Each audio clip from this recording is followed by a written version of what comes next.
Yo mon gars dans Twisto 50, on est de retour, Easy Bang Bang, bah voilà. Donc j'ai eu quelques soucis, j'ai eu quelques pépins, j'avais eu. Donc c'était affirmatif, hein, c'était petite parenthèse, c'était bien mon alimentation qui était à sèche. On va appeler Corsair, je vais peut-être en faire une vidéo pour le service après-vente, ça va pas du tout. Bref, on va pas s'étaler. Aujourd'hui on va parler de ce magnifique manga qui est One Punch Man, que j'ai découvert il y a peu, hein.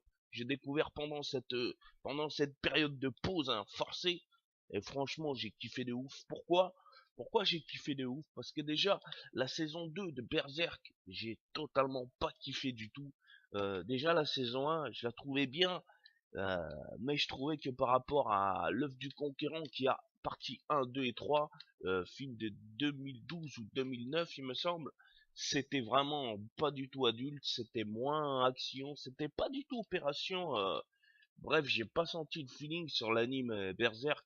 J'ai trouvé que ils ont voulu tellement élargir au grand public que c'est devenu comme DBS quoi, comme Dragon Ball Z Super, une version fiotte pour les enfants quoi. Tu vois ce que je veux dire? Donc là, One Punch Man, c'est quand même quelque chose qui est quand même un calibre au-dessus. C'est un anime qui est vraiment c'est intensif quoi. C'est-à-dire que One Punch Man, déjà la base du truc, c'est que le créateur, le dessinateur avait sorti ça les premiers tomes, il avait fait ça. Alors cette histoire elle est ouf. Au tout début, il avait écrit ça et sur un site personnel, il avait dessiné ça et il avait envoyé ça en ligne en 2009. Et c'est un mec, c'était un amateur, il savait pas si ça allait vraiment être ouf. Donc il a déposé ça sur son site personnel et il a demandé des avis en 2009. Et petit à petit, il a vu que ce dessin qu'il scannait tout ça et qu'il envoyait sur Internet, ça commençait à devenir populaire. Donc il s'est dit putain, on va commencer à sortir ça, ça a l'air vraiment il y a beaucoup d'attentes, il y a beaucoup de gens qui l'attendent. Donc du coup en 2012, il a commencé à s'y mettre sérieusement et à sortir des tomes, voilà.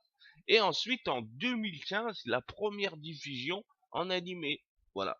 Donc moi j'ai quand même 2 ans de retard sur l'animé, mais bon, mieux vaut 2 ans que jamais. Je veux dire, voilà, c'est pas grave. Donc c'est quoi l'histoire? C'est Saitama, un jeune homme sans emploi déprimé. Ah tiens, ça me rappelle quelqu'un ça. Bref, et en gros, il fait pour son secret, c'est que parce qu'il fait 100 pompes, 100 squats, 100 abdos et 10 kilomètres de course par jour.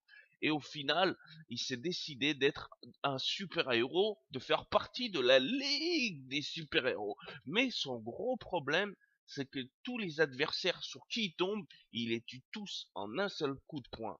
Et donc au final, il perd l'intensité du combat, tu vois, il n'y a plus de suspense, il n'y a plus rien puisqu'il se dit bon bah je vais tous les niquer quoi, tu vois. Donc au final il perd ce petit piquant qui se dit que bah je risque peut-être de mourir, je risque peut-être d'avoir des blessures. Non, rien de tout ça, un coup de poing et tu seras dead.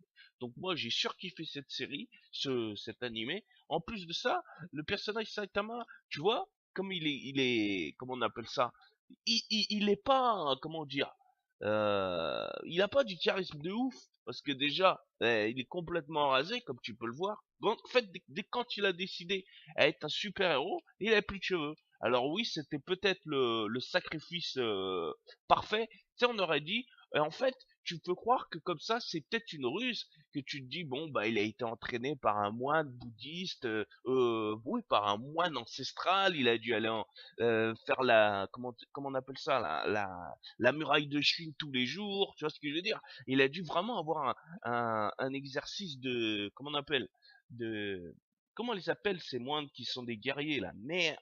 Bref, tu peux croire ça, tu sais, par rapport à son look, mais non, il en est rien, c'est lui qui l'a décidé d'être comme ça.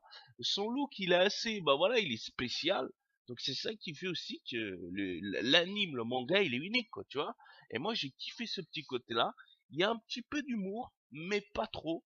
Très rapidement, le personnage principal, Saitama, fait équipe avec un cyborg. Donc ça, j'ai bien kiffé aussi. C'est-à-dire que bah voilà, lui c'est le maître, le cyborg lui demande des conseils à chaque fois, mais comment fait-il pour être si puissant? Comment fait-il pour déglinguer tout le monde en un coup? En fait, dès que le maître lui dit qu'il fait 100 squats, 100 pompes et 100 abdos et 10 kilomètres par jour, il dit non mais il se fout de ma gueule, c'est impossible, tu te fous de ma gueule! Dis-moi ton véritable secret, bordel de merde! Et en réalité, bah, il essaie de l'espionner, de voir, d'essayer, tout ça, de comprendre la mécanique. Mais il voit que, bah non, il y a pas de mystère, il y a pas de secret. C'est du jour au lendemain. Enfin, Bref, c'est le manga il est lourd. Moi je le conseille, j'ai kiffé. Malheureusement, il y a pour le moment sur l'animé, il y a eu qu'une saison, je crois de combien 14 volumes?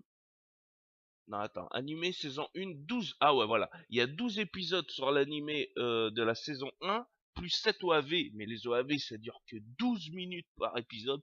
Donc vraiment, c'est rien du tout. En plus, ils sont pas vraiment très intéressants parce que c'est pas contre des boss de ouf. Donc il n'y a pas d'histoire, ça prend pas le temps. Donc les OAV, je pense plus que c'est un petit amuse-gueule pour se dire, bon, vous inquiétez pas, la saison 2, elle arrive. En tous les cas, il y a 12 épisodes sur l'animé de la saison 1. Je la conseille, c'est ouf. Il y a de l'action, il y a du combat, il y a pas énormément d'humour, ce que j'aime aussi. Le héros n'est pas charismatique de ouf, mais tu vas voir à force de regarder l'anime, eh ben tu vas te rendre compte qu'au final, il a plus qu'il en a l'air. Et c'est ça qui est bien, c'est quand tu comprends le perso, quand tu t'attaches au perso, One Punch Man, Saitama, c'est plus que tu le penses. Voilà, donc moi je conseille vivement les gars, euh, déçu de Berserk. Heureusement, Castlevania Netflix qui est arrivé à casser la baraque. Pour moi, c'était vraiment du lourd. Là, deuxième coup de cœur, Saitama. Voilà. One Punch Man plutôt. Et donc voilà. Donc on attend la suite. Normalement, il devrait y avoir une saison 2 pour 2017. Ah, on est déjà en septembre, les gars. Il n'y a pas de saison 2 là. Qu'est-ce qui se passe? Donc, à mon avis, je crois qu'elle est retardée fin d'année 2017, voire 2018, début 2018. En tous les cas, je la conseille grandement. Vous savez, moi, quand je fais un critique manga, film ou série, je le fais pas parce que j'aime pas. Je le fais parce que je le conseille et que je kiffe. Et ça, c'est super lourd. Bon. Sur ce, à plus tard pour d'autres vidéos. Bye bye.